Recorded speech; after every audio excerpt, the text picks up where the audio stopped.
അള്ളാഹു സുബ്ഹാനഹു വ തആല ഒരു വിശ്വാസിയെ അള്ളാഹുമായിട്ടുള്ള ഒരു നിരന്തരമായ ഒരു ബന്ധമാണ് ദീനിന്റെ മുഴുവൻ കാര്യങ്ങളും എന്ത് ചെയ്യണത് നമുക്ക് നൽകണത്. അപ്പൊ അതില് നമസ്കാരമാണ് ഏറ്റവും പ്രധാനപ്പെട്ട ഒരു സാധനം. അപ്പൊ ഈ ഫോണുമായിട്ട് ബന്ധപ്പെട്ട് നമ്മൾ നിസ്കാരം പ്രതീക്ഷിച്ചുകൊണ്ട് ആ സൊഫിൽ ഇരിക്കുന്ന സമയത്തും ഈ ഫോണില് മെസ്സേജ് വായിച്ച് അല്ലെങ്കിൽ വാട്സപ്പും സാധനങ്ങളൊക്കെ നോക്കണം, അത് പിന്നെയൊക്കെ ഇറങ്ങിയിട്ട് നമുക്ക് നോക്കാം. അപ്പൊ ആ ഒരു സന്ദർഭത്തിൽ എന്ത് ചെയ്യാം, നമ്മൾ ഫോൺ ഉപയോഗിക്കുന്നത് എന്ത് ചെയ്യാം, നമ്മൾ നിർത്തുക. കാരണം ആ മുന്നത്തെ സൊഫിൽ നമസ്കാരം പ്രതീക്ഷിച്ചുകൊണ്ട് നമ്മൾ ഇരിക്കുമ്പോൾ തന്നെ നിസ്കാരത്തിലാണ് അത്രയും കൂലില്ല. പണ്ഡിതന്മാര് പറയണത് പ്രാർത്ഥന സ്വീകരിക്കപ്പെടുന്ന ഒരു സമയമാണ് ആ നേരം, ആ സമയം. അതുകൊണ്ട് ഖുർആൻ ഓതുന്നേക്കാൾ അഫ്ളല് നമുക്ക് വേണ്ട കാര്യങ്ങൾ അല്ലാഹുവിനോട് ചോദിക്കുന്നതാണ് എന്നാണ് ചില പണ്ഡിതന്മാരുടെ അഭിപ്രായം. കാരണം ഖുർആൻ അത് കഴിഞ്ഞിട്ട് നമുക്ക് ഓതാൻ പറ്റും, പക്ഷെ നമ്മൾ എന്തെങ്കിലും അള്ളാഹിനോട് ചോദിക്കാണ്ടെങ്കിൽ അത് ചോദിക്കേണ്ട ഒരു നേരാണ്.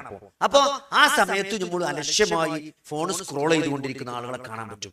അത് നമ്മൾ നിസ്കാരത്തിന്റെ മുമ്പ് എന്ത് ചെയ്യും, ആ പള്ളിയിലേക്ക് പ്രവേശിച്ചാൽ പിന്നെ എന്ത് ചെയ്യാൻ പാടില്ല, അത് മ്യൂട്ടാക്കിയിട്ടുണ്ട്. ചില ആൾക്കാരുടെ നിസ്കാരത്തിന് പോലും അത് വൈബ്രേഷൻ ആക്കിയാൽ കോള് വരുന്നത് നമ്മൾ അറിയാം, അങ്ങനെ അടിച്ചു.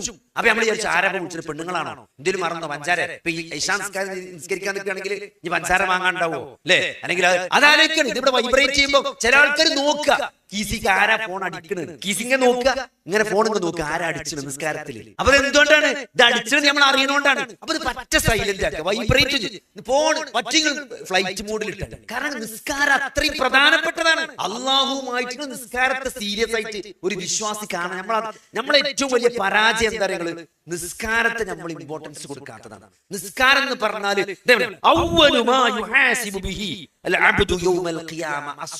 പരലോകത്ത് ആദ്യം വിചാരണ ചെയ്യുന്ന നിസ്കാരാണ്. ഒരാളിപ്പോ കെലിമൺ ചെല്ലില്ല പറഞ്ഞാല് ഓന്റെ മേലെ ഇശാ നിസ്കാരം വാങ്ങെടുത്തു.